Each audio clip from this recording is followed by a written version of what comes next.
The year was 1972, and a group of 45 passengers boarded a Fairchild aircraft in Montevideo, Uruguay. They were bound for Santiago, Chile, embarking on what seemed like a routine journey. Among them were members of a rugby team, their families, and a handful of friends. Excitement buzzed through the cabin as they anticipated the match ahead.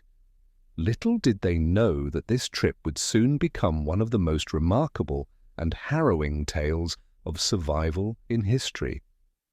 The weather was stormy as the aircraft soared across the sky, but nothing could prepare the passengers for what was about to happen. Without warning, a violent turbulence shook the plane. The noise was deafening, a cacophony of groans and crashes as metal met metal.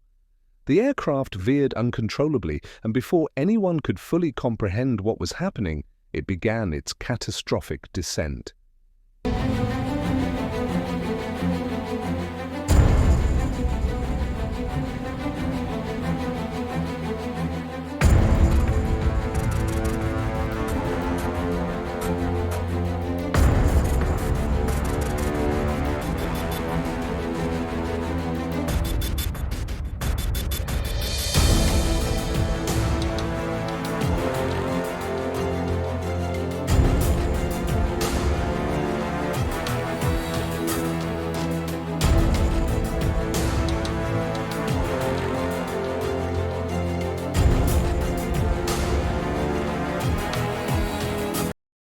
In the chaos of the crash, everything went black.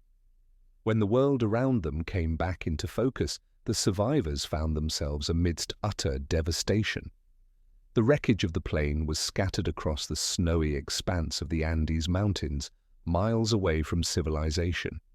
The cold wind howled through the jagged peaks as the survivors struggled to comprehend the magnitude of their situation. Many were killed instantly, others were grievously injured. It was a scene of pure chaos, with the wreckage of the plane laying like broken remnants of a forgotten dream. Yet amidst the carnage, a small group of survivors emerged. Injured and dazed, they had no idea if help would ever come. They found shelter in what was left of the plane, a meager protection against the biting cold. Their immediate thought was to survive, but how? With no food, no warmth, and no real idea of where they were, it was a dire situation. Hours turned into days. The survivors tried to remain hopeful, scavenging whatever they could from the wreckage, but it was clear that time was running out. The food they had, some chocolate, a loaf of bread, and a few bottles of wine, was rapidly diminishing. The freezing nights were brutal, and each day brought the harsh reality that no help was coming. Then came the worst news of all. Rescue efforts were called off. The search party, having combed the mountain range, had concluded that no survivors could possibly be alive. The survivors were left to face an unthinkable truth. They were on their own.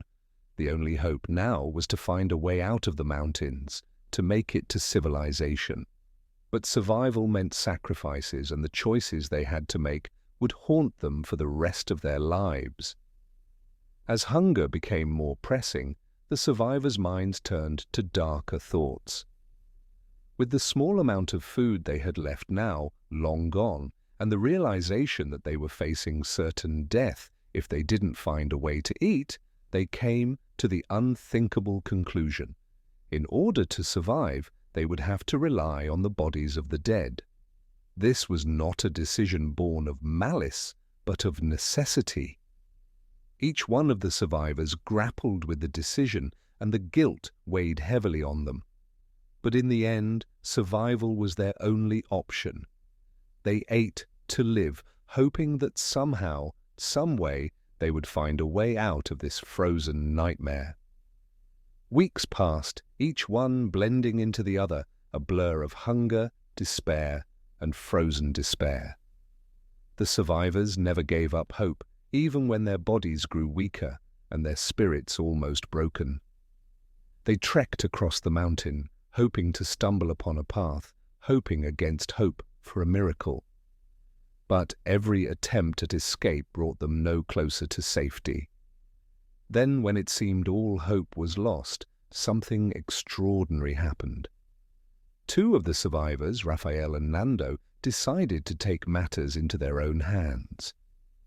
They knew that unless they found help, they would never make it out. With no other options, they set off on a perilous journey to find the nearest civilization. The terrain was treacherous and their strength was nearly gone, but they pushed on, driven by sheer will and the desperate need to survive. Day after day, they battled against the elements, knowing that failure meant death. After what felt like an eternity, they encountered a pair of Chilean farmers who took them to safety. Incredibly, they managed to get word out, and soon the Chilean military launched a full-scale rescue operation. A daring mission was set in motion to save the rest of the survivors. On December 22nd, more than 2 months after the crash, the survivors, battered, emaciated, and broken, were finally rescued.